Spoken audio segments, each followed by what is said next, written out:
Olá, pessoal, boa noite a todos e todas que estão assistindo esta aula maravilhosa desse projeto de literatura e vestibular, destinado, claro, aos vestibulandos, mas também aos apreciadores de uma boa leitura. Eu sou a Paula Pagu, professora da Rede Pública Municipal de São Paulo, contadora de histórias e mestranda aqui do Programa de Literatura e Crítica Literária da PUC São Paulo. Vim abrir os trabalhos com muita alegria no meu coração, dessa aula imperdível, um marco da literatura, da nossa cultura, Sobrevivendo ao Inferno, dos Racionais, que está na leitura obrigatória da Unicamp. Mas quem vai dar essa aula para vocês, para abrilhantar essa noite, é o Cadu, que é formado em Letras pela USP, com especialização em Língua Portuguesa pela PUC São Paulo, MBA em Gestão Escolar pela USP também, e dá aula na educação básica há 13 anos. Atualmente é professor de Língua Portuguesa pela Escola Islâmica Brasileira. Cadu, é com você, boa aula. Eu, quando soube dessa aula, fiz questão de reler, estou aqui com meu exemplar, e a aula é toda sua. Muito boa noite a todos, boa noite, Paula, boa noite aos que estão assistindo. Primeiro, é um prazer enorme falar aqui no projeto da Literatura PUC, é muito gratificante. Vou compartilhar aqui a minha apresentação com vocês, imagino que já esteja aparecendo para todos. Então, a gente tem essa obra específica, bem particular e muito importante porque ela dá uma reviravolta.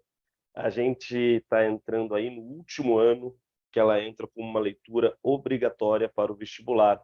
A Unicamp fez, já divulgou a mudança para o vestibular que vai ocorrer no ano que vem, e o Sobrevivendo no Inferno, ele traz uma mudança de perspectiva, colocando a música.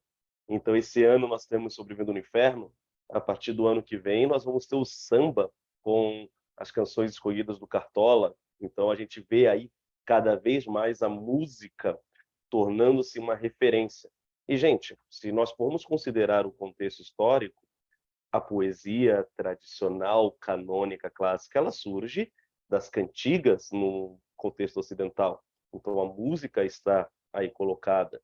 Há pouco tempo, eu sei que alguns brasileiros, alguns mais tradicionalistas ficam muito irritados, mas nós tivemos um compositor, o Bob Dylan, ganhando o Prêmio Nobel de Literatura pela qualidade da sua obra, um músico muito importante nos anos 60 no cenário do rock and roll. Então a música ela é fundamental. E aí, como uma boa aula, a gente faz aí uma divisãozinha básica, a gente tem que entender qual é o valor dessa obra. Sobrevivendo no Inferno não foi colocada à toa, não é a Unicamp tentando lacrar nem nada disso. A Unicamp é ao contrário, é um dos vestibulares mais sério. Eu sou filho da USP de formação, mas eu sou um apaixonado pela prova da Unicamp e pelo raciocínio deles. Muito bem elaborado. Quais as relações intertextuais? Então, nós vamos lembrar um tema aí, intertextualidade muito importante, e aí eu quero colocar com duas obras fundamentais. A Divina Comédia, do Dante Alighieri, e a Bíblia. Se vocês viram ali o livro da Pagu, é evidente a referência gráfica ao texto bíblico. Tentar entender este álbum como um álbum conceitual, ou seja, ele emite uma ideia, ele tem uma construção, e testar aí e destacar as temáticas chaves a partir da análise de algumas músicas.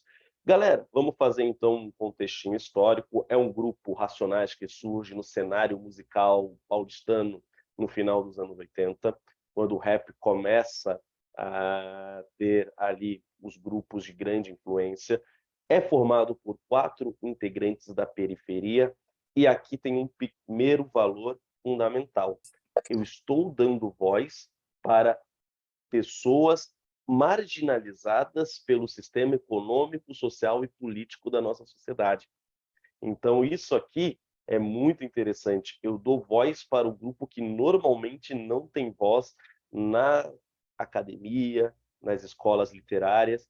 Por isso que houve tantas reações. Nós tivemos, inclusive, um ex-vereador da cidade de São Paulo que falou que a escolha do Almo era uma M, tá certo? Então, nós vemos aí um caráter preconceituoso, falando que era a vanglorização do bandido, e é aquilo que eu falo. Se vocês encontrarem uma música em que haja a valorização do bandido nesse álbum, eu aposto R$ 1 milhão com vocês. E vocês têm que apostar comigo, porque eu vou ganhar esse dinheiro e vou ficar muito feliz. Eles começam a sua trajetória artística com o álbum Holocausto Urbano, em 90, gravam Escolha Seu Caminho, em 91. A própria temática, se você for reparar, o gráfico da capa dos álbuns era muito interessante. E algumas músicas, eles começam a ficar conhecidos e tocados nas grandes rádios. Então é um grupo da periferia que vai ficando famoso nos grandes hits, nos grandes públicos, tá certo? Homem na Estrada, Fim de Semana no Parque, a MTV, que era uma rede de televisão dos anos 80, fundamental para a difusão da música, do rock, do rap, do funk, de outros gêneros musicais no Brasil, teve muito acesso, os videoclipes. Então, o Racionais ganha fama. Até surgir, em 1997, meio para o fim da década de 90, este álbum. Curiosidade, está certo? Eu peguei aí de uma referência pop, porque nós estamos falando de música, não adianta eu pegar só uma referência teórica. Então, a revista Rolling Stones, eu acho que dentro da questão musical, é a grande referência, tá certo? A gente tinha a revista Showbiz ligada ao rock, mas hoje na cultura pop no geral, a Rolling Stones supera de longe. É um álbum que vendeu 1,5 milhão de cópias. E a gente tem que entender que a gente está acostumado com o contexto disso daqui, ó, celular. Hoje a gente entra no streaming, bota lá a música. Antigamente, a gente tinha que comprar um CD. E assim como um livro no Brasil, bens culturais têm uma grande carga de impostos e são extremamente caros e inacessíveis. O que acontecia era muito comum você ir nas regiões periféricas, até mesmo no centro da cidade, e você conseguir um CD pirata, tá certo? Eu falo que eu não gosto desse negócio de pirata, que eu não gosto de perna de pau, nem de papagaio, nem de tapa-olho, mão em gancho, que isso é muito perigoso. Eu falo que era um mercado alternativo. Por quê? Se você não permite que aquele jovem, que aquele público tenha acesso àquele bem de cultura pela via original, gente, vai haver alguém querendo dar uma alternativa. Então, estima-se que com CDs piratas, 4 milhões de cópias foram vendidas. E, gente, a pirataria ela foi importante ali na história do Brasil, a gente for considerar até o meio para o final dos anos 2000, 2010 ali. Porque, por exemplo, Tropa de Elite 1, que é um filme que fez muito sucesso, ele bombou, sobretudo, por causa da pirataria. É o 14º disco considerado mais importante da história da música popular brasileira, segundo o ranking dessa revista. Aí, gente, eu estou colocando uma galera como Chico Buarque, Mutantes, Tropicália, João Gilberto. Ou seja, o Racionais tem a sua importância. Eu até discordo desse álbum, eu colocaria ele no top 5, assim, facilmente. E a música carro-chefe desse álbum, tá certo? Que é o Diário de um Detento, ganhou 2 prêmios do Video Music Brasil, tá certo? Que era o VMB, que era o prêmio da MTV. Então foi um álbum que estourou muito. E por quê? E aí eu pego o texto de apoio daquele livro que a Paula mostrou para vocês no começo, o Roberto Campos, que é um historiador de Pernambuco, e que é muito focado na obra dos Racionais, ele fala muito sobre isso. Todas as músicas desse álbum, tá certo? Tem uma questão que dialoga com o contexto histórico. Então, por isso é importante. Tem uma questão social dos anos 90, tem muita força do pensamento neoliberal e a gente pode fazer um grande paralelo com hoje em dia e com a precarização da vida. Então, se a gente for pensar aí nos últimos 5, 6 anos do nosso país, a gente está voltando a ter alguns cenários dos anos 90. Fome, aumento do desemprego, aumento do número de moradores de rua, tudo isso. Por quê? Então, isso cai na Unicamp. Gente, vamos analisar alguns pontos. É um parâmetro do contexto sociopolítico, não tem como entender este álbum sem estudar história, e aí entra uma coisa que eu gosto bastante.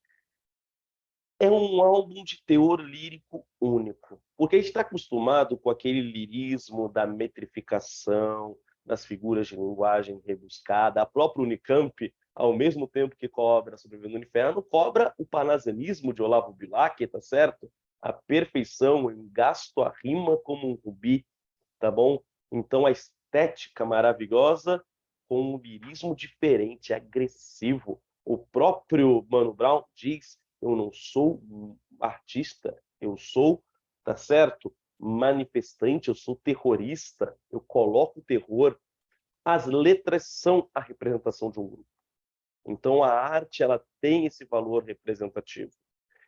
E é um álbum conceitual. E aqui, galera, eu comparo o Sobrevivendo no Inferno a algumas grandes obras. Vou pegar dois álbuns dos quais eu sou apaixonado.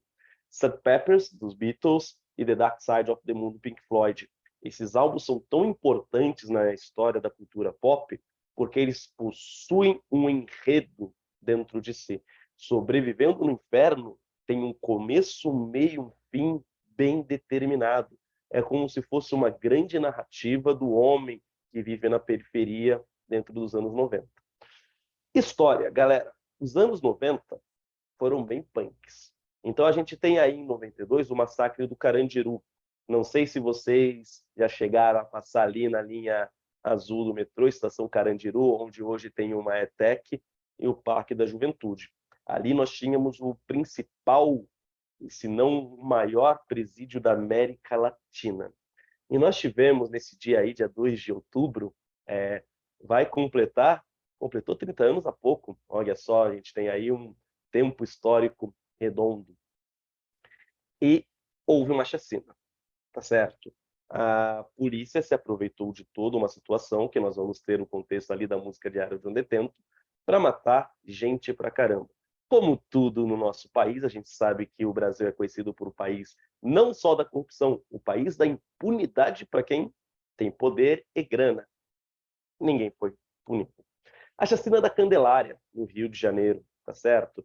Então, estou falando ali da Igreja da Candelária, quando a polícia chegou matando muitas pessoas que estavam ali no calçadão da igreja, muitas crianças. E a chacina de Vigário Geral, para quem gosta, por exemplo, do rap do começo dos anos 90, é uma figura diferente, porque era um cara branco, vinha de uma classe mais elevada, que era o Gabriel Pensador, mas naquela música, Até Quando, ele faz uma referência aí à chacina de Vigário Geral. Então a polícia tinha licença para matar. Se a gente pegar aí na situação atual, a gente teve um governador no Rio de Janeiro, deposto há pouco, que falou: tem que atirar é na cabeça, tá certo? A gente tem aí uma política de combater a violência sendo mais violento. A gente tem, eu citei há pouco, o Tropa de Elite, que fez sucesso, e até o ator principal, o Wagner Moura, que faz o Nascimento, ele fala: gente, como que endeusa um Capitão Nascimento sendo que ele é um assassino, tá certo? Ele endeusa o cara torturando e matando pessoas. Então nós temos uma cultura no Brasil, e os anos 90 eles foram um pouquinho tensos assim, vamos usar um eufemismo, porque nós estamos à noite num lugar aqui de estudo. Bem complicado nessa questão da violência. Além disso, nós saímos do período do regime militar, nós tivemos a nossa Constituição de 1988, tivemos um primeiro presidente deposto, tá certo? Então, se a gente for pensar ali no nosso pouco período, a gente não tem nem 30 anos de eleições, nós tivemos dois presidentes que sofreram impeachment. O primeiro foi o primeiro presidente eleito de forma democrática. E o Fernando Henrique Cardoso surge como um homem forte do governo que assumiu em lugar do Fernando Collor, do governo de Itamar, principalmente devido à implementação do Plano Real, que existe até hoje, a nossa moeda, tá certo? E ele é a figura que ganha os holofotes.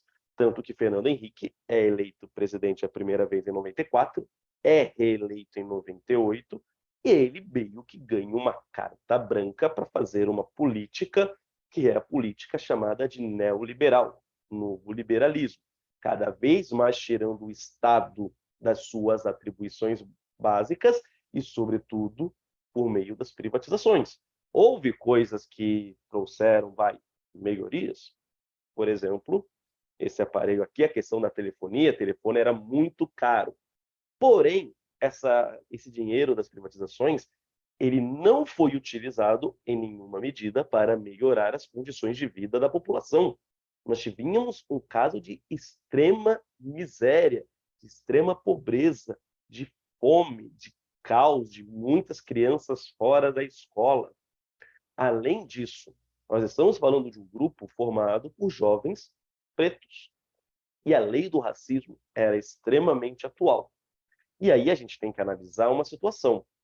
O racismo, infelizmente, ele está entranhado como uma violência na nossa sociedade. Tá certo? Nós, desde que nos fundamos, eu odeio esta palavra, nos fundamos como país, porque é o ponto de vista europeu, português. Mas vamos lá, desde que os portugueses chegaram aqui e nos colonizaram, o sistema de trabalho colocado foi o escravocrata. Um sistema pautado na violência e no racismo de que os brancos eram superiores aos pretos. Isso é um absurdo, concordo plenamente, mas é a visão do homem da época.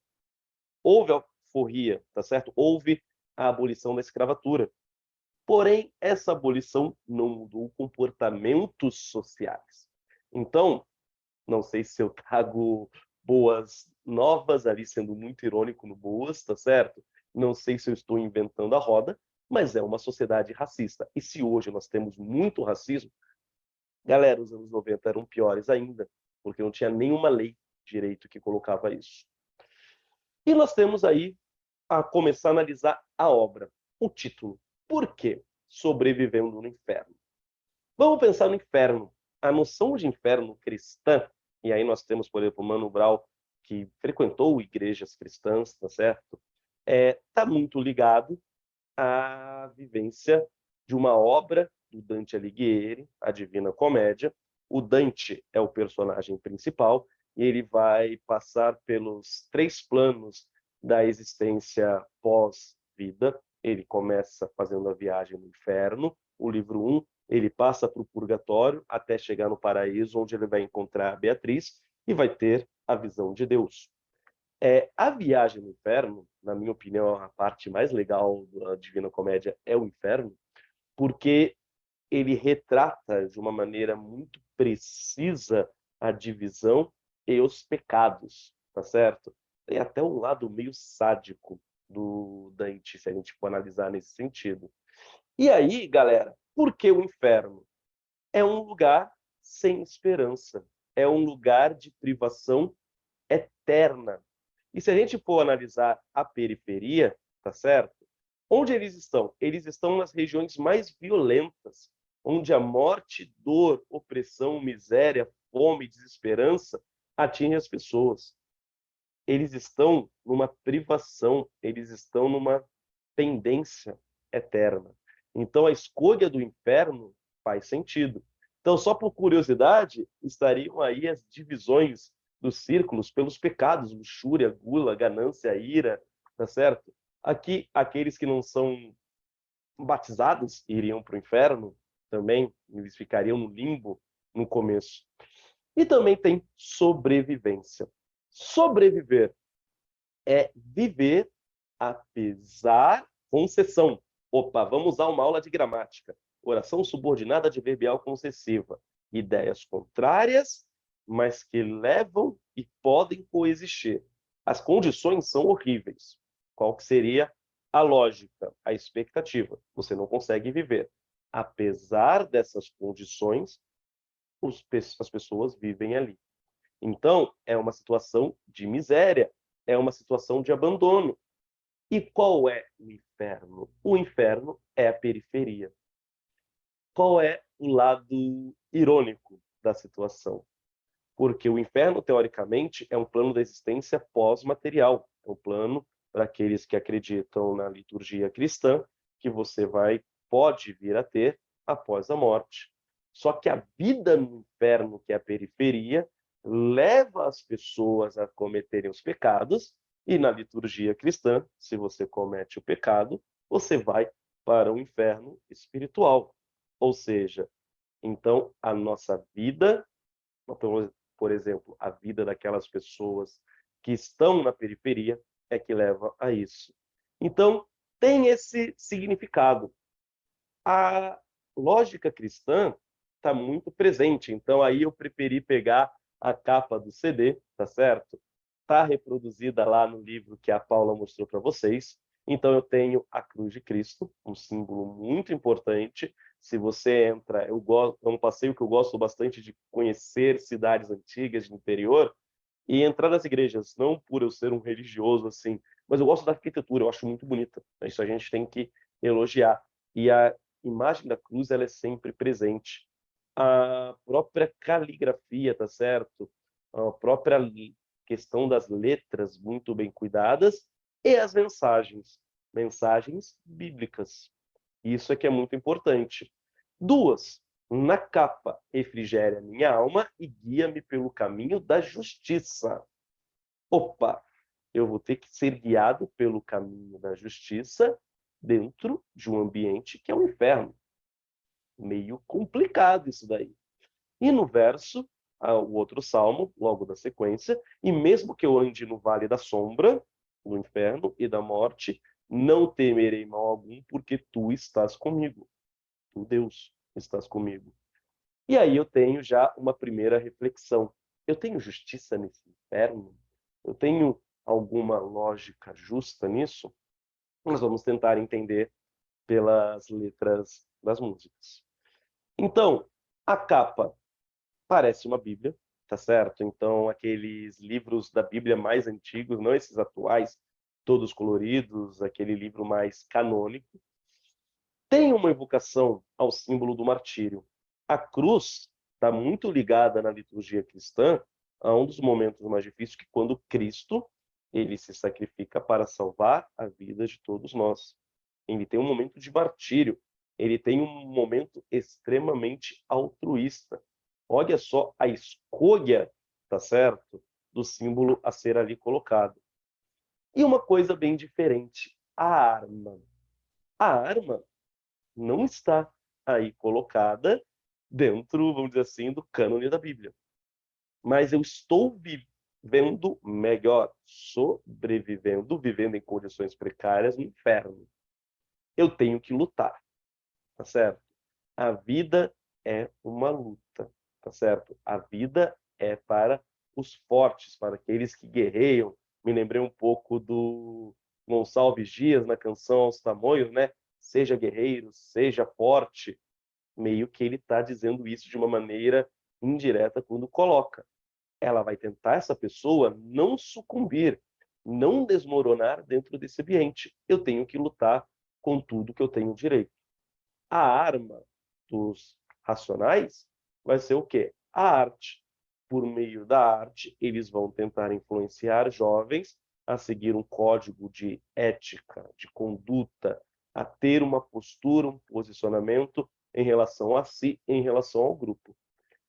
E sempre que eu falo em cristianismo, eu tenho a questão, a figura de Jesus. Numa sociedade que gera muita polêmica. Por exemplo, a gente teve ali a live action da Pequena Sereia, que gerou um problema por ter escolhido uma atriz afrodescendente para fazer o papel. Já teve isso, por exemplo, no Harry Potter, quando eles fizeram a Hermione Granger ser uma atriz negra na peça que foi exibida em Londres, que é o livro lá não canônico da saga. Então, essa questão da representatividade, ela é bem complicada. E nós, pelo menos, eu vou falar por mim, tá certo? Então, eu vou pegar a minha experiência quando sendo a geral. Me desculpa se não é de todos.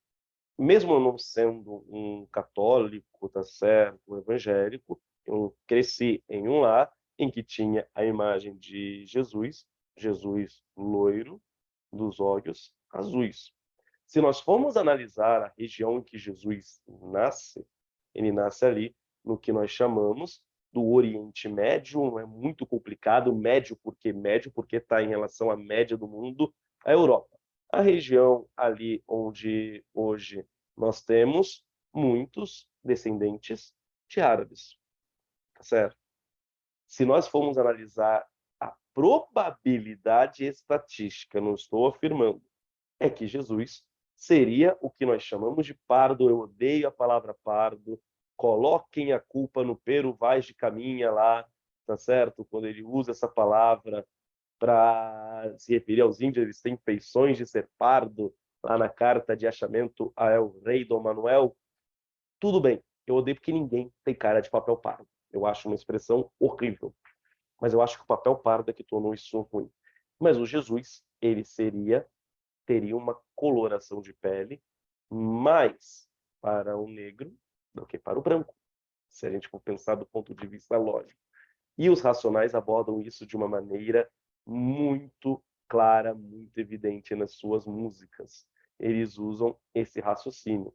Então, a figura de Cristo tem grande importância, tá bom? Se a gente analisar, galera, as canções, elas têm uma textualidade fundamental. Primeiro, eu tenho que fazer a música e sempre que eu produzo um texto, eu tenho um público-alvo. Eu não quero atingir a toda e qualquer pessoa. Eu tenho um público específico. Os Racionais, eles tinham um público que eram o público da periferia. Então, apesar de ter cenas icônicas como um playboy, tá certo? Recém-famoso na sociedade brasileira, com seu carro de luxo, seu relógio Rolex e o CD do Racionais, Luciano Huck, hoje apresentador da Rede Globo, não era para o Luciano Huck que estava ali.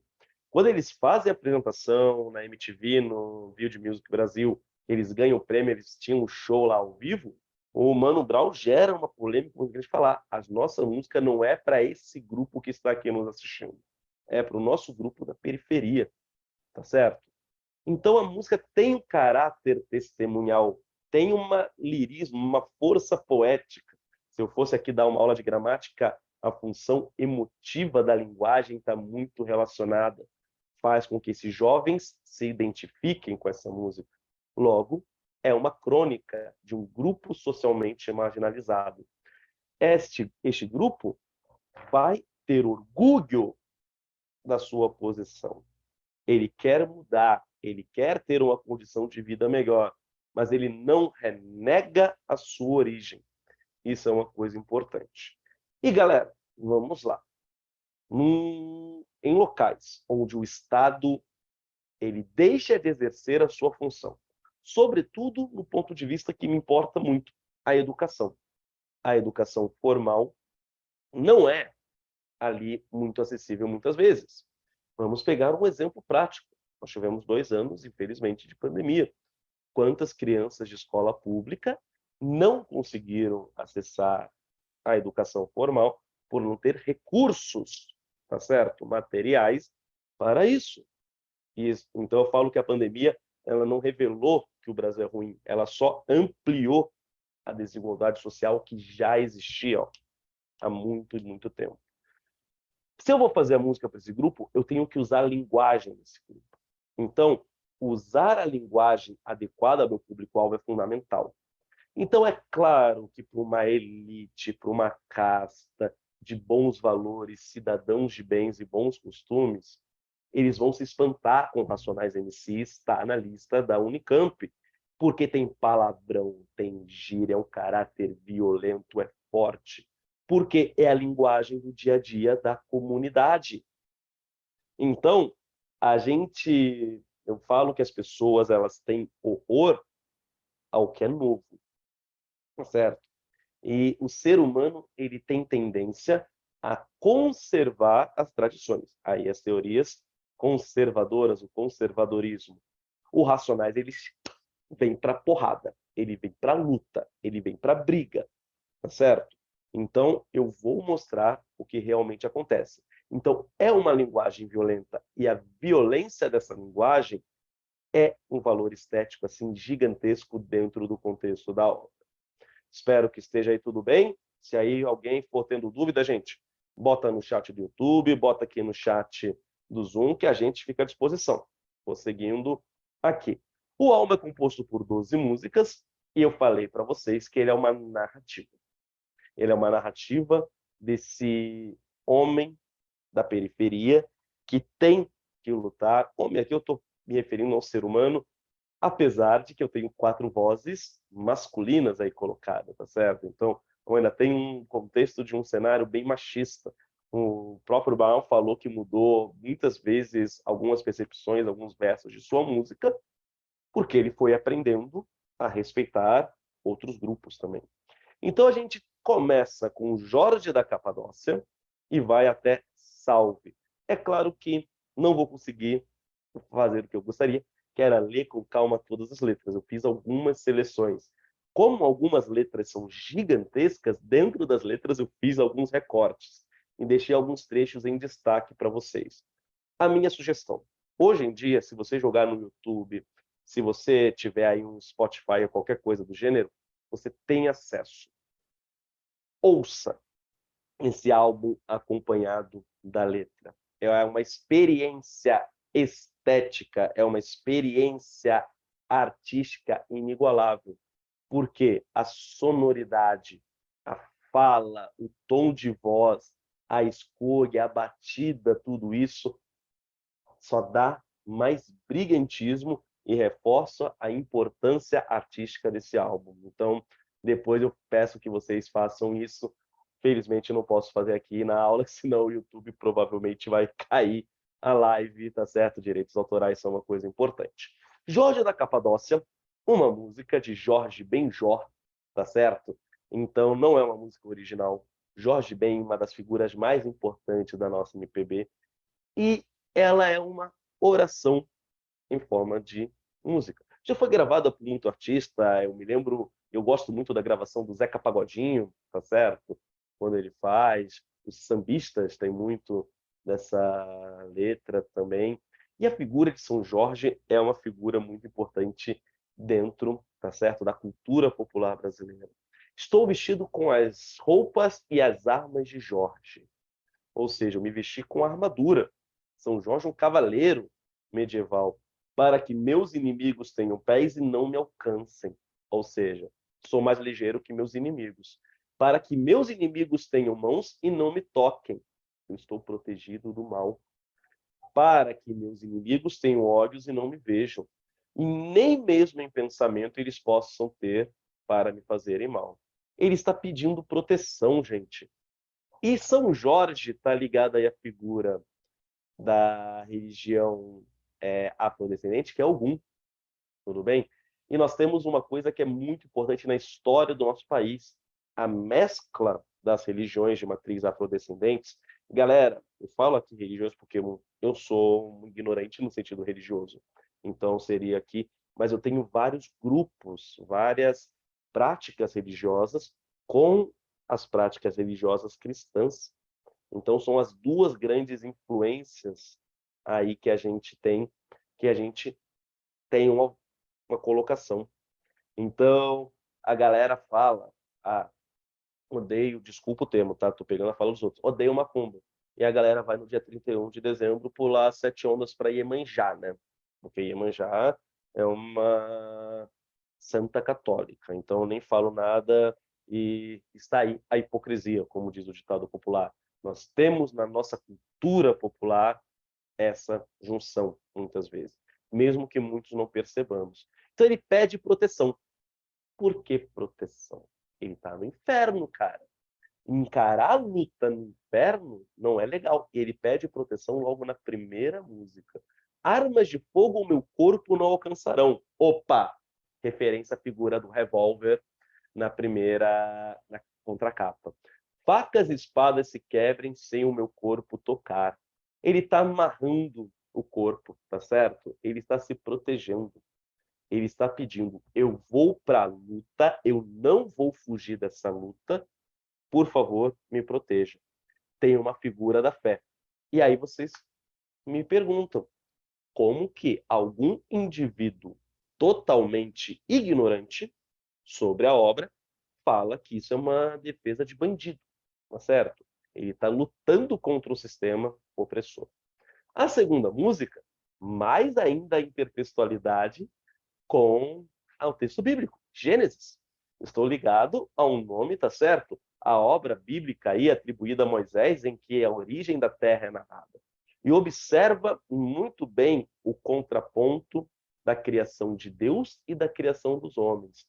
Deus fez o mar, as árvores, as crianças.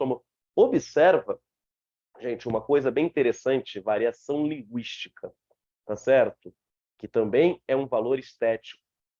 As árvores, não foi erro de digitação meu, tá? Eu juro que eu copiei correto. As crianças. Nós temos uma tendência, a gramática normativa, cheia de flu lá, vai dizer, vamos marcar duplamente o plural, as árvores. Só que no dia a dia, o que a gente usa para marcar o plural? O artigo, aquele que a gente não dá bola quando tem aula de gramática, que é importante para caramba. O artigo tem uma função de marcar o gênero e o número do substantivo. E muitas vezes na linguagem falada, a gente usa isso. Então, olha só como ele sabe utilizar muito bem a linguagem do seu grupo social. Olha só, todos os valores positivos, natureza, amor, a criança, que é o ser mais puro. Vamos ver o homem. Deus, letra maiúscula. Homem, minúscula.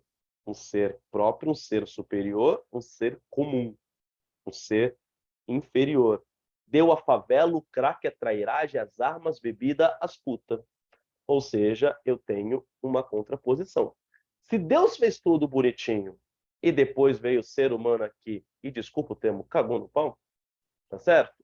O que acontece? A culpa é do ser humano. A culpa não é de Deus. Ou seja, o ser humano é culpado. Se o ser humano é culpado, ele pode resolver essa treta. E eu, dentro dessa história toda, quem eu sou? Tenho uma Bíblia velha, uma pistola automática, um sentimento de revolta, porque eu tô full pistola com tudo isso daqui e tô tentando sobreviver no inferno. Ou seja, ele é o cavaleiro que vai lutar lá pela justiça, pela vida. Então, olha só a sequência. Proteção, início do mundo. E vem uma das músicas mais pesadas, mais conhecidas, capítulo 4, quarto álbum da banda, versículo 3, terceira música, a referência intertextual à Bíblia no título é gigantesca. A música começa, não está na letra lá original do CD, mas com um plano de fundo, alguém falando estatísticas da época, tá certo? 60% dos jovens da periferia, sendo descendentes criminais, já sofreram violência policial. Opa, a polícia é um agente de violência. Aquele agente que deveria proteger, explora. A cada 4 pessoas mortas pela polícia, 3 são negras, ou seja, tem um racismo colocado. Nas universidades brasileiras, apenas 2% dos alunos são negros, e depois falam que a lei de cotas não ajudou. Isso é muito antes da lei de cotas. A cada 4 horas, um jovem negro morre violentamente em São Paulo. Aqui quem fala é Primo Preto, mais um sobrevivente. Ou seja, a prova do racismo, da marginalização, da exclusão desse grupo está aqui colocado. A segunda parte, eu tenho uma conversa do Ice com o Mano Brown, tá certo? Então eu tenho um diálogo em que eles vão falar sobre a postura, sobre, tá certo? Pessoas importantes para eles, os manos que eles respeitam. Então é bem interessante isso. Faz frio em São Paulo, para mim tá sempre bom. Eu tô na rua de bombeta e moletom. Din, din, dom, rap é o som que emana do Opala marrom. E aí chamo o Guilherme, chamo o Fader, chamo o Dinho, o Di, Marquinhos, chamo o Éder, vamos aí. Se os outros mano vêm pela ordem, tudo bem melhor. Quem é quem no bigar, no dominó? Então eu tô falando ali do comportamento, tá certo? Dos parceiros, dos manos ali. Então eu tô fazendo uma exaltação. E eles vão começar um debate sobre o uso de drogas, um dos problemas muito presentes na periferia brasileira. E aí, primeiro eles começam valorizando. Colou 2 manos, acenou para mim de jacó de cetim, de tênis calçadinhos, ou seja, eles valorizam um modo de se vestir. E aí eles começam a observar um cara, um usuário de drogas, que está ali rodando pela rua, todo perdido, acabado. E aí o Ice vem. Ei, Brau, sai fora, nem vai, nem cola. Não vale a pena dar ideia nesse tipo aí. Ideia antes do novo acordo ortográfico tinha acento, tá, gente? Então, estou pegando na letra original. Ontem à noite, eu vi na beira do asfalto, tragando a morte e soprando a vida para o alto. Há uma crítica ao usuário de drogas, tá certo? Os caras só pó no fundo do poço, mó flagrante. Ou seja, não vale a pena. Mas nós vamos ver que esse maniqueísmo, usuário de drogas malvado, não usuário bonzinho, é quebrado pelo Brown na sequência. Veja bem, ninguém é mais que ninguém. Opa, não é por cara estar usando drogas ali que eu sou superior a ele. Ele tem uma história de vida, eu tenho a minha. Veja bem, eles são nossos irmãos também. E aí eu tenho um conceito, gente, que vale a pena conversar. Opa, professor comunista bolivariano, tá de boina já, vai falar de Marx. Marx, antes do teórico ali comunista, Marx é um historiador, um sociólogo muito importante. E um conceito fundamental na historiografia marxista é o conceito de alienação. Quando eu digo que o indivíduo está alienado, é que ele está fora da margem do interesse das questões importantes para a sociedade e para o grupo. O que, aqui nesse momento, gera alienação? O uso das drogas. Então, galera, vocês vão ver que em nenhum momento, aposto R$ 1 milhão de novo, vai haver valorização das drogas. As drogas geram essa alienação, geram problema social, são um mau exemplo, galera. Nós vamos ver aqui que há uma busca por bons exemplos para a molecada, para a juventude. Seguindo aqui, vamos lá, vamos ver o exemplo. Você vai terminar tipo outro humano lá, que era um preto tipo A, ninguém estava numa. Mó estilo, calça Calvin Klein, tênis Puma. Vou falar de um preto tipo A, o cara. Um jeito mó humilde de ser no trampo e no rolê. Curtia um funk, jogava uma bola, buscava a preta dele no portão da escola, exemplo para nós, mó moral, mó ibope. Ou seja, eu vou dar um exemplo, uma argumentação por exemplificação, para mostrar como que nós vamos agir e o que a droga faz. Nós temos esse rapaz, modelo, nós temos valores na periferia. E aí vem um problema. O problema vem quem? Quando ele se junta com os playbas, com os branquinhos. Mas começou a colar com os branquinhos do shopping. Aí já era. Ih, mano, outra vida, outro pique. Só mina de elite, balada, vários drinks. Observa a questão da bebida. A bebida também não é uma coisa elogiada. O Mano Brown tem uma entrevista no Roda Viva, que é muito interessante, procura aí no YouTube, em que ele dá uma no entrevistador que é genial. Por que as pessoas só pensam em prender o traficante? Tem que prender o traficante. E não pensam em prender o dono da Ambev, a galera que vende bebida, tudo isso, porque é uma droga. Quantas pessoas são mortas por alguém dirigir embriagado, tá certo? Bêbados que perdem a noção e atacam outras pessoas, cometem violência doméstica contra filhos, contra esposas. Galera, a bebida gera um problema tão grande. A bebida é uma droga, só que é uma droga que a nossa sociedade legalizou. Puta de boutique, toda aquela porra, sexo sem limite, Sodoma e Gomorra. Ele vai contra os ideais. Os ideais de quê? De uma vida de luxo. Rei do camarote, balada, todo dia, toda hora.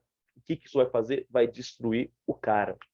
Então, aquele preto tipo A não é mais um exemplo, porque ele se deixou influenciar por um estilo de vida, por uma propaganda que não leva a nada.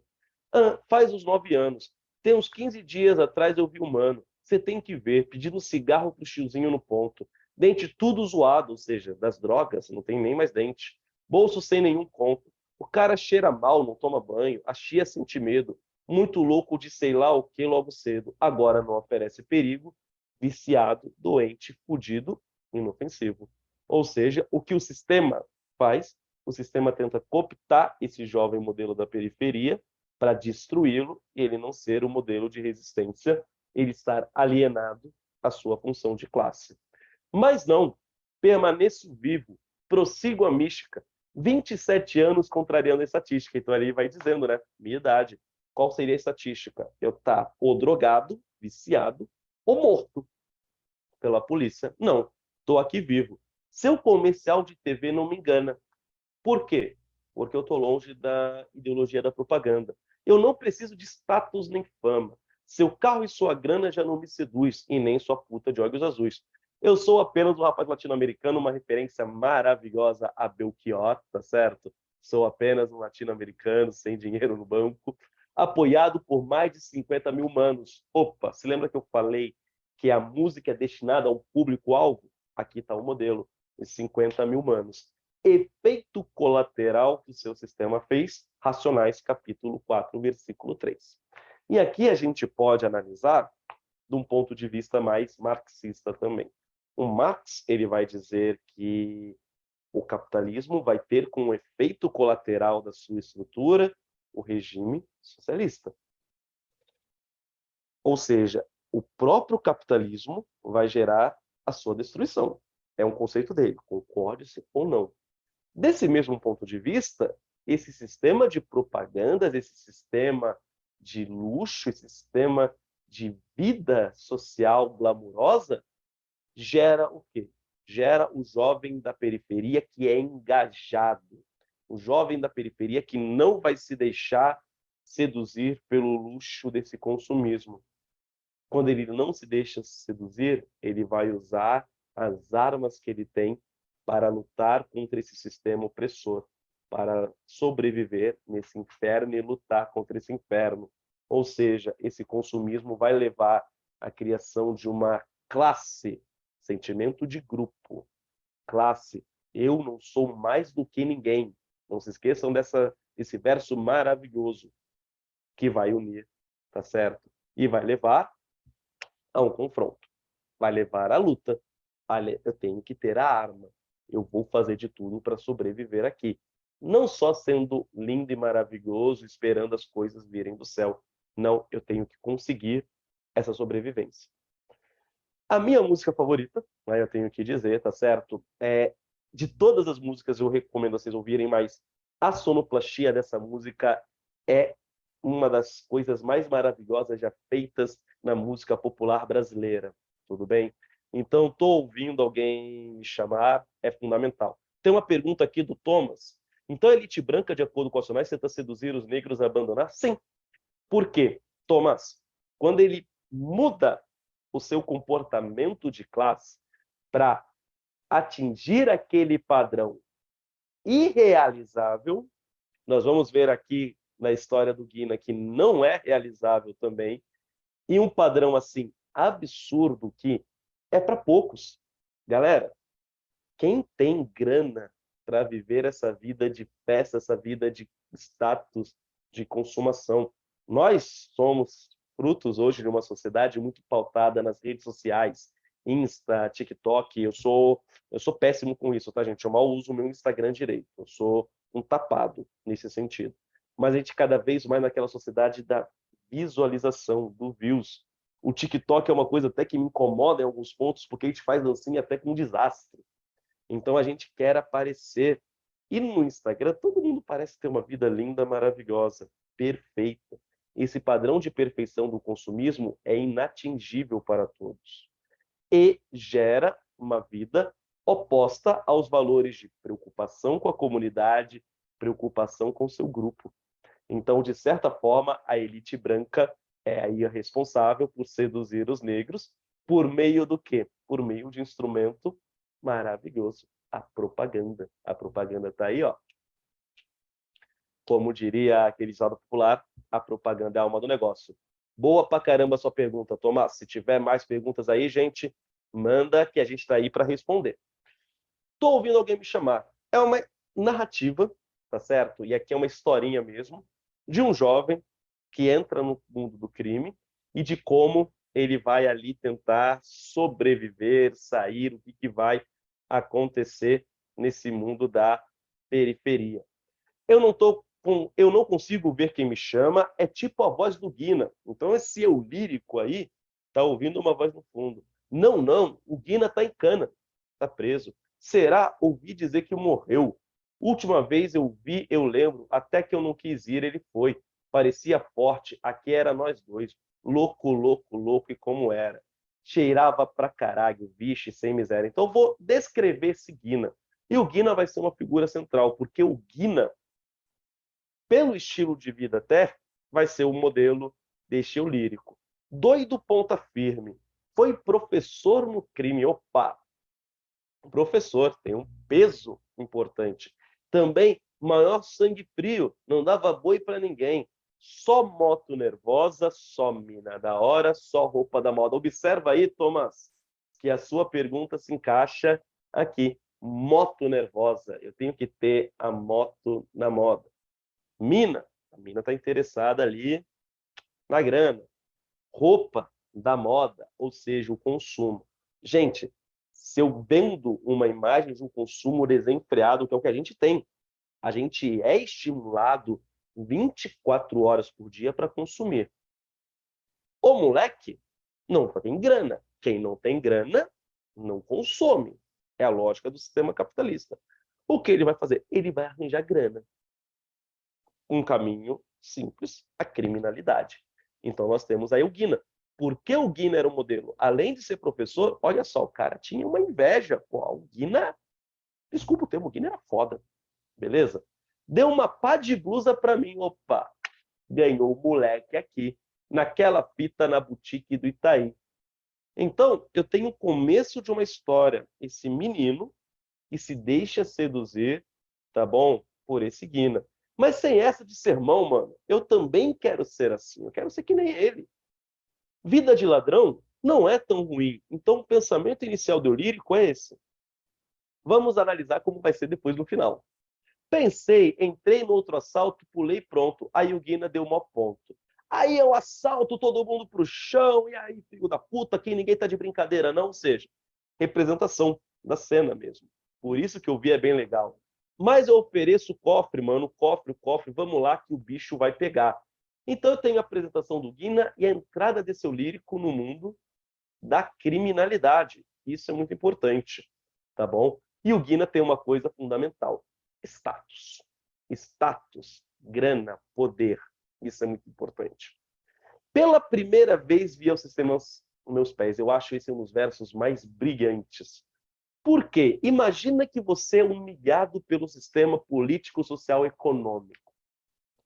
Mudou, cara. A terra rodou. Agora eu tô por cima. Eu tô me dando bem. Qual é o nosso objetivo de falar?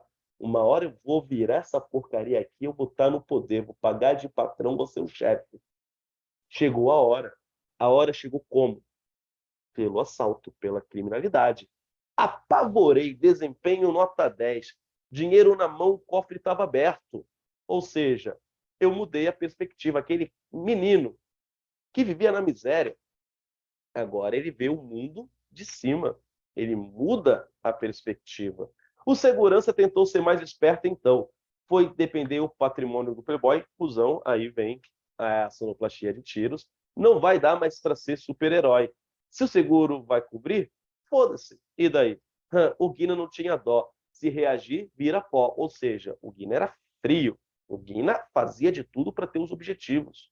O Guina era um cara respeitável dentro daquele grupo. Sinto a garganta ressecada e a minha vida escorrer pela escada, mas se eu sair daqui eu vou mudar. Opa, aqui eu tenho o primeiro momento. Eu tenho um jogo nessa música, que é isso que eu acho tão genial, por isso que ela é minha favorita, que é uma relação passado, o eu lírico fazendo um flashback da vida presente. Ele está com a garganta ressecada, aconteceu alguma coisa. Ele sente a vida escorrer pela escada. Uma metáfora bem interessante, tá certo? E para quem fala que não tem nenhuma virtude aqui, ó que metáfora boa. Ele está morrendo. Mas se eu sair daqui, ou seja, se eu sair dessa condição, eu vou mudar. Então ele vai relembrar do passado e ele quer mudar. Se ele quer mudar, ele quer deixar de ser criminoso para ir para uma outra vida. Nós vamos descobrir o porquê. Lembro que o Guina um dia me falou que não sabia o que era amor. Isso aqui também é violento. Nós temos o bandido sendo colocado porque a gente pensa no bandido única e exclusivamente como marginal, sem sentimentos. Aqui não. Aqui o Guina fala, não me ensinaram o que é esse sentimento. Falava que quando era criança, ele tinha uma mistura de ódio, frustração e dor. Opa, não tem como sair uma coisa boa daí. De como era humilhante ir para a escola, ou seja, a escola, em vez de ser um ambiente de acolhimento, era de humilhação, usando roupa dada de esmola, de ter um pai inútil, digno de dó, mais um bêbado filho da puta e só, sem estrutura familiar, sem uma estrutura estatal. Sempre a mesma merda, todo dia igual, sem feliz aniversário, Páscoa ou Natal. Ou seja, família não dá estrutura. Estado não dá estrutura. O crime vem e deu uma estrutura para esse cara. Errada? Sim, mas deu a estrutura. Longe dos cadernos, bem depois, a primeira mulher e o 22. Prestou o vestibular no assalto do busão, numa agência bancária se formou ladrão. Então é uma análise crítica. O criminoso, ele é uma consequência de uma falta de uma estrutura social, política, econômica. Ele não surge do nada. E aí nós temos a relação mais básica que o nosso país a gente abandona. Causa-consequência, gente. Isso é fundamental.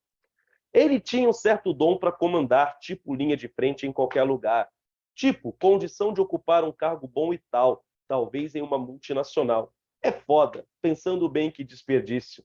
Aqui na área acontece muito disso. Inteligência e personalidade mofando atrás da porra de uma grade.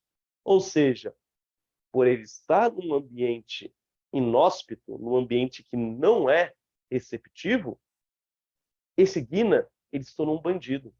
Mas esse Guina, cara, ele tinha um potencial humano de liderança que ele poderia ser o quê? Ele poderia ser um gigante dentro da área dele. Diz que o Guina tá em cana e que eu caguetei, ou seja, opa, eu fui o X9, alguém está dizendo isso. Logo, quem? Logo eu, olha só, que sempre segurei os BO. Não, eu não sou bobo, eu sei qual é que é. Mas eu não tô com esse dinheiro que os caras querem. Então alguém está culpando o eu lírico de ter caguetado o Guina por causa de que alguém acha que ele está com dinheiro. Maior que o medo que eu tinha era a decepção, a trairagem, a pilantragem, a traição. Em que está no crime, volta para Gênesis. As putas, as bebidas, a trairagem. Tá certo? Não tem nenhuma virtude no mundo do crime. Descobrimos por que esse eu lírico está decepcionado e quer sair daquele ambiente. Meus aliados, meus manos, meus parceiros, querendo me matar por dinheiro. Vivi 7 anos em vão. Tudo que eu acreditava não tem mais razão, não. Ou seja, a desilusão, a consciência. Esse caminho vai dar ruim. Meu sobrinho nasceu. Diz que o rosto dele é parecido com o meu. Aí nós temos uma volta para a família. Diz um pivete, eu sempre quis. Meu irmão merece ser feliz. E o irmão, mais uma vez, vai aparecer em outras músicas, tá certo? Como Periferia, Periferia, Mágico de Oz. A questão do irmão e o duplo caminho, aquele que entra para o crime se dá mal. Isso é um fato. Então, como que eu posso falar que é apologia para o crime se aquele que entra para o crime se dá mal? Eu não entendo a falta de interpretação de texto. Desculpa a indignação. Deve estar, a essa altura, bem perto de fazer a formatura. Acho que é direito, advocacia. Acho que era isso que ele queria. Sinceramente, eu me sinto feliz. Graças a Deus, não fez o que eu fiz. Ou seja, obrigado, Deus, porque meu irmão, pelo menos, se salvou. Meu irmão está íntegro. Ele luta contra esse sistema, se formando. Ele faz parte dos 2% que está lá no ensino superior. Ele está combatendo isso daqui. Beleza? 10 minutos atrás foi como uma premonição. 2 moleques caminharam na minha direção. Não vou correr, eu sei do que se trata. Se é isso que eles querem, então vem, me mata. Disse algum barato para mim que eu não escutei. Eu conheci aquela arma, é do Guina, eu sei. Uma 380 prateada que eu mesmo dei. Um moleque novato com a cara assustada. Aí, mano, Guina mandou isso para você. Essa fala que aparece de fundo no começo da música. Mas depois do quarto tiro eu não vi mais nada. Sinto a roupa grudada no corpo. Eu quero viver, não posso estar morto. Mas se eu sair daqui, eu vou mudar. Eu estou ouvindo alguém me chamar. Então, a música é aquele processo que falam que é muito comum de quando a gente está perto da morte, pessoas que sobreviveram de situações trágicas, de que passa um flashback da nossa vida. Então essa música é isso, recapitular. Ele tenta sair da vida do crime. Só que, galera, nós vamos ver que existem dois caminhos nesse álbum. Nenhum dos dois é bom. Ou a morte, ou a cadeia, que é a nossa próxima música, tá certo? Qual que é a parte legal? Nós temos um bumbo imitando o coração ali durante toda a música. E nesse momento é como se fosse lá a máquina do hospital decretando o óbito. Ou seja, nós sabemos que não foi chamado, que ele não conseguiu mudar. O eu lírico está morrendo. Exatamente, Tomás. Então, ele está morrendo e está recapitulando toda a vida dele, tudo aquilo que ele me passou. Porque, infelizmente, nós vamos ver que o crime leva a essa situação. O crime não compensa, literalmente. Se a gente for aqui pensar o Racionais, ao contrário do que muitos dizem que é uma música de apologia à violência, não. É uma música que mostra o que a criminalidade faz com um jovem na periferia. E ela faz com que ele não sobreviva dentro desse inferno. Beleza? A música mais famosa, a última que eu vou analisar aí com vocês, antes da gente ver algumas questões de vestibular, Diário de um Detento. É uma música bem especial, porque tem um contexto aí, que é o massacre do Carandiru, São Paulo, 1º de outubro de 92, ou seja, nós começamos aí a música no dia anterior ao massacre. Esta música é inspirada quando o Racionais foi fazer um show na periferia, no presídio do Carandiru. Cara, o Carandiru era gigantesco. Para quem gosta de futebol, por exemplo, uma das torcidas organizadas do Corinthians, a Pavilhão 9, se inspira aí num grupo que estava no presídio do Carandiru. Gente, era um negócio assim absurdo. E dentro desse espaço, um detento, o Jocenir, ele entrega esse diário. O Mano Brown, ele transforma isso em música, tanto que na autoria está Jocenir e Mano Brown ali. E eu tenho um gênero híbrido, eu tenho um diário, tá certo? E nós temos aí uma análise reflexiva da nossa sociedade bem complicada e bem ácida, bem crítica sobre o que é o sistema prisional. E aí a gente tem que fazer uma reflexão prévia. Nós não temos prisão perpétua no Brasil. Então, teoricamente, a gente coloca que esse preso ele vai voltar para a sociedade. Porém, as nossas cadeias, o nosso sistema prisional, ele acaba sendo uma escola do crime, porque o Estado, com o governo, ele lava as mãos para a situação. Ao lavar as mãos, eu fortaleço o crime e nós temos um comportamento social de desprezar quem está na cadeia, tá bom? E é isso que vai ser mostrado aqui. Aqui estou mais um dia, sob o olhar sanguinário do vigia. Você não sabe como andar com a cabeça na mira de uma HK, ou seja, de um fuzil, tá certo? Um metralhador alemão de Israel, estraçalha ladrão que nem papel. Na muralha em pé, mais um cidadão José. Olha a escolha do nome comum. Cara, o PM ali que está de olho, ele também é um ferrado na vida. É mais um. E também a sociedade está nem aí para ele.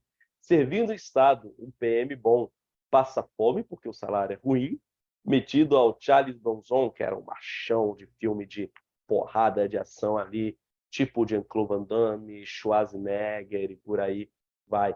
É um sistema violento. É um sistema bem complicado. Acendo um cigarro, vejo o dia passar, mato tempo para ele não me matar. Então, aquele tempo que passa bem devagar, bem complicado. Homem é homem, mulher é mulher. Estuprador é diferente, né? Toma soco toda hora, ajoelha e beija os pés, e sangra até morrer na rua 10, as ruas em que eram divididas. Nós vemos que dentro do presídio há um código de conduta. Então a gente pensa, preso é um ser que não tem valor, que não tem caráter? Não. Os códigos de conduta, eles existem em todos os estratos sociais. E aqui é um código bem claro. Cara, se você for estuprador, não tem conversa. Você vai apanhar de todo mundo. Você vai beijar a lona, você vai beijar o chão, tá certo? Então, dentro desse caráter monótono, tudo isso, eu vou mostrando um pouco do que é o ambiente. Cada detento, uma mãe. Ou seja, esse detento tem família. E a gente esquece disso muitas vezes. Uma crença, uma fé. Cada crime, uma sentença. Cada sentença, um motivo, uma história de lágrimas. Sangues, vidas e glórias, abandono, miséria, ódio, sofrimento, desprezo, desilusão, ação do tempo. Várias ações aí colocadas. Misture bem essa química, pronto, eis um novo detento. Novamente, eu saio da visão maniqueísta e eu tenho uma visão causa, tudo isso que está aqui dentro do verso de cada até tempo, consequência, o detento. Então, ele é uma consequência desse inferno que vive, ele é uma consequência dessa sociedade que cria esse inferno na Terra, tá certo? Então eu saio daquela lógica de bandido é tudo mal, tudo canalha, tudo não presta, cidadão de bem. Eu odeio essa expressão cidadão de bem, mas ela é utilizada. Esse lado maniqueísta, essa dicotomia, esse 8 ou 80, é desfeito, tá certo? Eu tenho uma história, não é por nada que se cria a maioria dos casos. O relógio da cadeia anda em câmera lenta. Percebam que ele reforça essa passagem lenta, monótona. Ratatatá, mas o metrô vai passar. Opa, o presídio está do lado do metrô. E aqui nós vamos ver como que a pessoa de fora enxerga o presídio. Com gente de bem, apressada católica, lendo o jornal satisfeita hipócrita. Ou seja, essa gente de bem,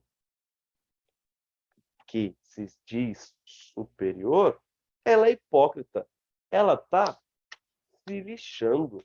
Se esses homens, desculpa, está escrito aí homens, eu disse errado, é homens, tá, gente? Aí o erro é meu. Esses homens que estão lá, eles estão em condição subhumana. Você lembra que eu falei que esse detento, teoricamente, ele vai voltar para a sociedade? Como que eu vou querer que um detento volte para a sociedade bem se eu coloco ele em condição absurda, se eu não dou uma estrutura? Não estou dizendo da vida boa. O cara tem que estudar, o cara tem que ali conseguir um ofício, tudo isso. O cara tem que estar pronto para, quando voltar em sociedade, reconstruir a sua vida.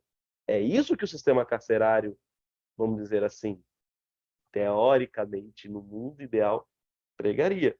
No mundo prático, eu jogo lá porque eu não quero que essa galera esteja na vida cotidiana. Eu abandono, que se dane. Com raiva por dentro, a caminho do centro. Olhando para cá, curiosos, lógico. Não, não é não. Não é o zoológico. E aí tá um lugar que eu odeio, tá certo? Odeio ver bicho preso. Eu acho absurdo tudo isso. Não sou pai, quando eu for, me recuso a levar meu filho por isso. Por quê? Você, quando está no zoológico, você, como ser humano, se considera superior àqueles outros. Minha vida não tem tanto valor quanto o seu celular e o computador. Eu animalizo, tá certo? Eu coloco esse preso como entretenimento. E aí, o entretenimento maravilhoso, Cidade Alerta, Brasil Urgente, programas sensacionalistas que existem há anos e dão um ibope gigantesco, tá certo? A gente vê direto aí. Fudeu, foi além, se pá, tem refém. Opa, vai ter um acontecimento, uma rebelião. E essa rebelião vai ser o gatilho. Assim como a morte do príncipe Francisco Ferdinando não foi a causa da Primeira Guerra Mundial, foi só a pólvora que jogaram, o foguinho que jogaram ali na gasolina para explodir. A gasolina já estava espalhada. A rebelião aqui é a mesma coisa. Já estava espalhada. Eu já queria matar aquela cambada de cara. Aconteceu uma coisinha? É agora. Beleza? Então, esta rebelião vai gerar o massacre do Carandiru. Na maioria se deixou envolver por uns 5 ou 6 que não tinha nada a perder. 2 ladrões considerados passaram a discutir. Não imaginavam o que está por vir. Ou seja, de uma coisinha pequena, eu criei um monstro gigante. Traficantes, homicidas, estelionatários, uma maioria de moleque primário. E aqui está o problema do sistema carcerário brasileiro, criticado. Eu coloco um moleque que está na primeira vez junto com os chefões, é claro, que vai virar um puta case de sucesso para o crime organizado, mano. E aí depois não sabe por que PCC, Comando Vermelho, essa porcariada toda, cresce. Porque o Estado não cumpre o seu papel social. Era a brecha que o sistema queria, avisa o IML, chegou o grande dia. Opa, vai ter morto pra caramba. Instituto Médico Legal. Depende do sim ou não de só um homem, que prefere ser neutro pelo telefone. Político. Político se afasta. Ratatatá. A uma onomatopeia ali para metralhadora. Caviar e champanhe. Fleury foi almoçar, que se for da minha mãe. Governador Fleury, governador de São Paulo na época. Cachorros assassinos, gás lacrimogênio. Quem mata mais ladrão ganha medalha de prêmio. Ou seja, o governador ordenou um massacre. Tá certo? E quem matasse mais teve até uma ideia dessa. Mais no Rio de Janeiro, né, do que aqui em São Paulo, de dar prêmio para quanto mais bandido policial matasse, né? Aí é complicado, prefiro nem falar nada. O ser humano é descartável no Brasil, como mods usado ou bombril. Cadeia guarda o que o sistema não quis. Esconde o quê? A novela não diz. Havia fama de que a novela da Globo só mostrava o Neblon, né, na época. Ratatatá. Sangue jorra como água. Do ouvido, da boca e nariz. Ou seja, a galera está sendo metralhada, está sendo sangue de tudo que é lugar. O Senhor é meu pastor, perdoa o que seu filho fez, morreu de bruço no Salmo 23. Então, aquela horda de corpos ali, tá certo, sendo dizimados. Morreu sem padre, sem repórter, sem arma, sem socorro. Vai pegar HIV na boca do cachorro. Eu não sei se vocês chegaram a ler o livro Carandiru, do Drauzio Varela, que gerou o filme maravilhoso também. E o Drauzio Varela, ele foi um médico que prestou serviço na penitenciária do Carandiru, e foi a época que se expandiu a AIDS, tá certo? Muito também pelo uso de drogas injetáveis, e havia muitos detentos aidéticos. Por isso que ele fala que o cachorro vai pegar HIV devido ao sangue dos detentos. Cadáveres no poço, no pátio interno. Adolf Hitler sorri no inferno. Aqui é a aproximação mais maravilhosa. Fleury está ligado a Adolf Hitler. Eu não conheço nenhuma pessoa em sã consciência, eu falo sã consciência, tá? Porque eu não acredito tanto na humanidade assim, que vá fazer e tenha Hitler como uma figura elogiosa. Você ser comparado a Adolf Hitler, a gente está falando da pior escória da humanidade na nossa história. Beleza, gente? O Robocop do governo, mais uma referência aí cultural, o Robocop, que era o robô, tá certo? Teve o remake, né, com o José Padilha, que gravou, mas era um robô assassino, sem coração, sem sentimento, não sente pena, só ódio e ri como a hiena. Ratatatá, Fleury e sua gangue vão nadar numa piscina de sangue. Ou seja, a culpa é do governador. E aqui eu tenho uma referência rica de intertextualidade, tá certo? Essa situação no inferno.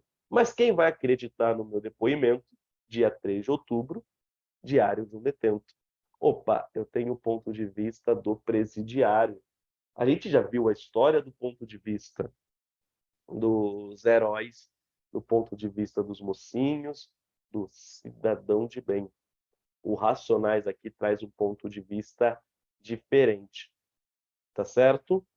Isso aqui é importante. Galera, e dentro desse sistema de inferno, o Dante Alighieri, ele faz a divisão, o centro do inferno, onde o demônio está, é o cocito. O cocito vai ser relacionado aí ao máximo de estado de violência da polícia. A máxima violência do inferno é lá. No cocito da Divina Comédia, eu tenho o demônio, junto do Cérbero, um cão de 3 cabeças do inferno, em que ele mastiga 3 criaturas, tá certo?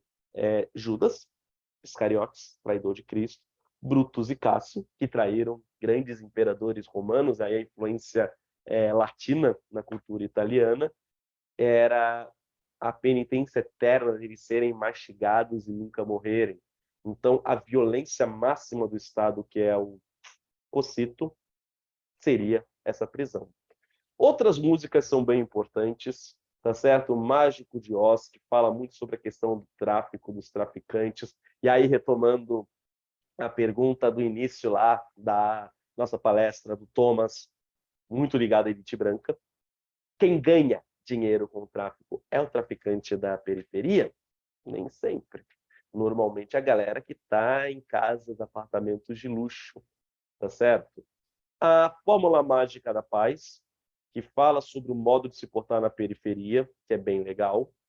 Periferia, periferia, até esse verbo ser aí, interligando, esse verbo de estado universal. O homem é um ser racional. A Terra não é plana, isso fique claro, tá certo? Então, essas ações universais, verdades universais, então, as periferias, elas têm algo em comum. E eles fecham com esta música Salve. Se em Jorge da Capadócia eu comecei pedindo a proteção, agora eu vou cumprimentar os meus irmãos aqui da periferia, tá certo? A base musical é a mesma para quem gosta. E todas as comunidades, galera. Aqui eu tenho São Paulo, várias regiões, Parque Santo Antônio, Capelinha, Parque do Engenho, tá certo? Vila Santa Catarina, Cocaia, Santo André, Vila Industrial Santo André, Brasilândia, São Mateus. Eu vou da Zona Sul, a Zona Norte, a Zona Oeste. Eu tenho a Mangueira, no Rio de Janeiro, Borel, Cidade de Deus, Distrito Federal, Expansão, Penorte, Pessul, pessoal do Sul, da Restinga, ou seja, ele vai tentando dar uma saudação a todas as comunidades. Este álbum é feito para um público-alvo, que é um público de jovens periféricos do nosso país, e para todos os aliados espalhados nas favelas do Brasil. Um texto nunca é produzido para um público universal, gente. Isso só dissertação argumentativa de vestibular, que é uma bizarrice, faz. Um texto, ele é produzido para um público. E eu tenho que saber quem é esse público para eu ter êxito na minha comunicação. Ele manda um firma e ele fecha de maneira brilhante. Todos os DJs, todos os MCs que fazem do rap a trilha sonora do gueto. E pros filhos da puta que querem jogar minha cabeça pros porcos, aí tenta sorte, mano. E aí ele vai dar a pá de cal. Eu acredito na palavra de um homem de pele escura, de cabelo crespo, que andava entre mendigos e leprosos pregando igualdade. Se lembra de periferia é periferia? Ninguém é mais que ninguém? Ou seja, os racionais estão se colocando ao homem que andava com leprosos mendigos pregando igualdade, Cristo. Tá certo? Se eu estou com Cristo, se eu tenho fé, eu vou sobreviver a esse inferno. Um homem chamado Jesus, só ele sabe minha hora. Aí, ladrão, estou saindo fora. E é muito interessante que a palavra final do álbum, para rebater todos aqueles que falam que a apologia ao crime é paz. Tá certo? Galera, o vestibular da Unicamp é que tem cobrado. Peguei 2 questões aí, então vou rapidinho por causa do meu tempo. As palavras organizadas comunicam sempre alguma coisa que nos toca. Deixa eu só diminuir aqui para eu ler. Opa, 10-0, porque obedece a certa ordem. Quando recebemos o impacto de uma produção literária, oral ou escrita, ele é devido à fusão que não dá para separar entre mensagem e sua organização. Em palavras visuais, o conteúdo de uma obra só atua pela forma. Forma e conteúdo se ligam. A obra Sobrevivendo no Inferno é composta pelas canções e pelo projeto editorial da capa e da contracapa. Essa coisa bonita aqui. Não deu para colocar tudo no slide, eu deixei separado, tá bom, gente? Encontram-se elementos visuais e verbais que estabelecem um jogo de formas e sentidos. Com base na afirmação do Cândido, é correto afirmar que esses elementos. E aí, gente, questão alternativa. Vocês têm que trabalhar com eliminação. Achar uma palavra errada erra toda a alternativa. Produz uma simetria entre som e sentido, tá certo? Sendo que tal simetria indica que os símbolos religiosos são uma resposta à violência. A religião, por si só, não é uma resposta à violência. Ter fé é um dos fatores que vai levar. Então, do indica até violência, elimina a letra A. Configura um sistema de oposições. Opa, choques. Faz sentido, eu falei lá do lado dos irmãos. Uma vez que imagens e palavras estabelecem tensões materiais e espirituais. Existe a matéria, existe o espírito. Deus fez o amor, o homem fez opa. Neguinho, preto tipo A, neguinho, opa. Que constrói o sentido das canções. Faz sentido. Vou deixar a B por segurança e achar o erro. Configura uma sintaxe poética de ordem espiritual. Já começa bem estranho, mas vamos lá. Essa sintaxe espelha o caos e as injustiças vividos na periferia. Sintaxe de ordem espiritual. Há muita materialidade também. Então, esse de ordem espiritual sozinho não faz sentido. Tem a matéria, e nós temos a matéria, pela arma, tá certo? A cruz da religiosidade e a arma aqui opostas. Produz uma lógica poética racional? Ok, faz sentido, vamos lá. Essa lógica se explicita na vitória do crime sobre a visão do mundo? Não tem vitória no crime. Eliminando, resta a B de bola. Dica quando vocês forem fazer uma questão de múltipla escolha. Leiam as alternativas com calma, com carinho, com amor, com afeto. Pega o lápis de vocês, pega a caneta, risca. A prova de vocês não tem que sair intacta. Ela tem que trazer muita informação. Isso é um exemplo de uma questão de múltipla escolha. E numa segunda fase? Vou pegar aqui da Unicamp de 2021. 2 textos de apoio. Primeiro, um texto teórico, de um teórico russo, Todorov. É preciso também que nos questionemos sobre a finalidade das obras que julgamos dignas de ser estudadas, as obras artísticas. Em regra geral, o leitor não profissional, maioria de nós, tanto hoje quanto ontem, ler essas obras para encontrar sentido que lhe permita compreender melhor o homem e o mundo. Nós temos a arte para tentar nos entendermos melhor, para não morrermos de tédio, para nelas descobrir uma beleza que enriqueça a sua existência. E ao fazer isso, compreenda melhor a si mesmo. Compreendendo a arte, nós nos compreendemos. E vem a música Fórmula Mágica da Paz. Essa porra é um campo minado. Quantas vezes eu pensei em me jogar daqui? Mas aí, minha área é tudo que eu tenho. A minha vida é aqui e eu não consigo sair. É muito fácil fugir, mas eu não vou. Não vou trair quem eu fui e quem eu sou. Sentimento de classe. Eu gosto de onde eu estou e de onde eu vim. O ensinamento da favela foi muito bom para mim. A gente vive se matando, irmão, por quê? Não me olhe assim, eu sou igual a você. De novo a questão da igualdade, lembrando ali do final da referência a Jesus. Descanse o seu gatilho, descanse o seu gatilho. Entre no trem da malandragem, meu rap é o trigo. Identifique nos versos acima uma expressão que se opõe ao título, Fórmula Mágica da Paz, e uma outra que o confirma. Explique o título da canção considerando o último verso. Vamos lá. Se eu for analisar do ponto de vista prático, o que está em oposição é o campo minado. Campo minado é cenário de guerra, tá certo? Se você colocar a gente vive se matando, só forçando muito a questão do gatilho, tá certo? A expressão mais adequada seria isso. A questão que corrobora é o eu não sou, não me olhe assim, eu sou igual a você. Colocar-se no sentimento de união aos outros. E quando ele fala, entre no trem da malandragem, meu rap é o trigo, o que que eu tenho? Eu tenho a música, eu tenho a arte, eu tenho uma denúncia social que vai fazer com que eu denunciando, com que eu ajudando os jovens a entrarem num ambiente de reconhecimento da sua posição social, eles se vejam e eles consigam, como diz Todorov, se compreender, eles consigam mudar esse mundo.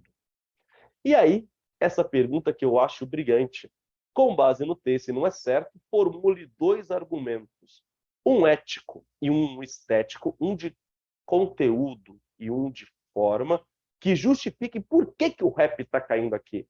Resposta ao nosso antigo vereador. Primeiro, eu tenho aqui uma valorização da eliminação da violência, uma valorização dos bons valores de vida, de comunidade, de igualdade, de fraternidade.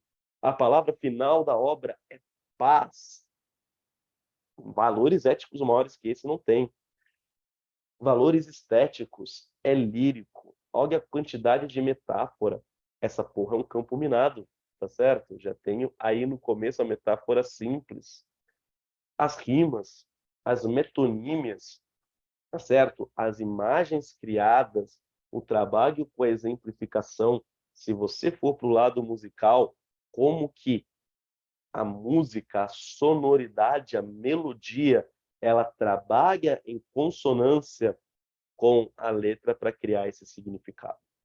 Então, gente, se eu fosse pensar em 4 coisas: engajamento social por meio da conscientização de classe e da cor, de ser um preto dentro dessa sociedade, as privações que essa miséria, essa desigualdade social causa, como esse consumismo seduz e corrompe o jovem, e como essa vida no crime aí é perigosa, é complicada. Gente, isso, agradeço demais aí a presença e me coloco à disposição para quaisquer dúvidas que surjam.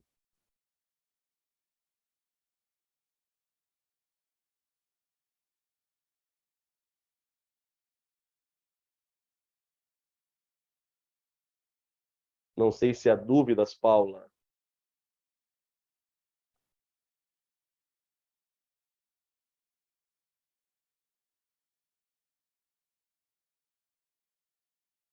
Eu não sei se é o meu áudio ou acho que é o seu áudio mesmo, Paula. Peraí, vamos melhorar. Agora foi. Agora tá ouvindo? Agora sim. Eu acredito que você tenha respondido as dúvidas ali no chat. E também, se alguém de repente perdeu uma parte, quer assistir de novo, vai ficar gravada essa aula, assim como as outras aulas do projeto, né? Literatura e Vestibular. E eu vou aproveitar e fazer a propaganda da próxima, que essa foi maravilhosa, eu aprendi demais. Acredito que todo mundo é alguma poesia do Carlos Drummond, dessa vez é da FUVEST, e vai ser dia 27/10. Adorei, Cadu. Eu tenho certeza que todo mundo, maravilhoso. É engraçado que a gente lê e não tem a dimensão de tanta profundidade que você trouxe. Parabéns. Muito obrigado, gente. E é maravilhoso. Assistam também do Drummond. Drummond, eu falo que eu gosto de música, a gente está falando aí. Tenho o prazer de ter o mesmo nome, Carlos, e é o maior poeta da literatura brasileira, gente. Pode falar o que for, o cara era fantástico.